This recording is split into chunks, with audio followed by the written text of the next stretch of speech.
there, and welcome back to the basketball edition of the Huddle. I'm Ruth Lang, here with sports editor Mike Brown. We'll kick it off with some basketball talk about some area girls teams, which have already seen some playing time on the hardwood this year. Right, Ruth. We've had some success so far. The Alliance girls are 1-1 on the season. They got their first win of the season, an impressive win against Heartland Christian over at Columbiana earlier this week. So that's good for the Aviators. The West Branch girls, Ruth, started out very impressively. They beat. This was a matchup of two Elite Eight teams in Ohio from last year. They played in the pizza tournament, Romeo's Pizza Tournament over at Malone, and they beat the Bellevue Lady Redmond. And that's a really good win, 51-37 in that game. So Sebring's got a win so far. They lost in their opener down at Malvern, but they turned around and got a win against Heritage Christian earlier this week. So that's good. And the Marlington girls are expecting to have a really good team this year as well. So things are looking up for our girls teams. And see, individually too, as far as the players, we already see some of our standout players from last year coming back strong. Right. For Sebring, we had Murphy Flowers, Sydney Smith, with just under 20 points each in the Heritage Christian game.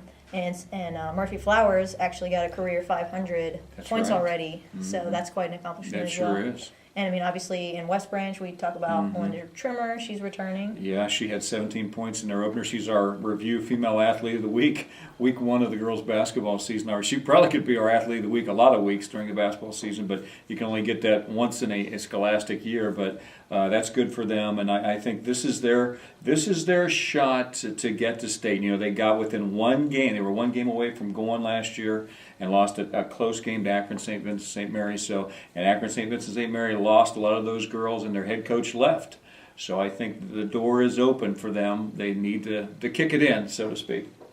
And obviously it's early yet, so what do we have for the boys? How are we looking there? Yeah, our boys teams are a week behind the girls, so the boys teams will open on Friday night. Alliance is home to the Garaway Pirates, a team they've played for the last several years on Friday night. Alliance will be a very young team this year.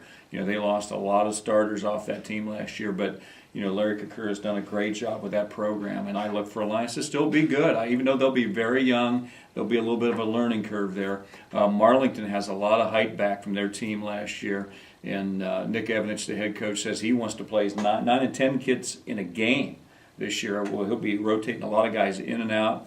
I think the Dukes will be pretty doggone good this year. I really do. West Branch has a few guys back. They kind of struggled last year with wins, but they've got a lot of experience coming back. They've got some height for Lou Celeroli, and I think they'll be better this year. And obviously Sebring, that great tradition. Josh Scott, the head coach, likes what he sees from the Trojans this year. So, there's a lot of optimism for the boys and girls teams this year. And for results on those games that we just mentioned and others, keep your eye on the Review print edition. Follow us on Twitter. And check us out online at www.the-review.com. For The Huddle, we'll see you next week.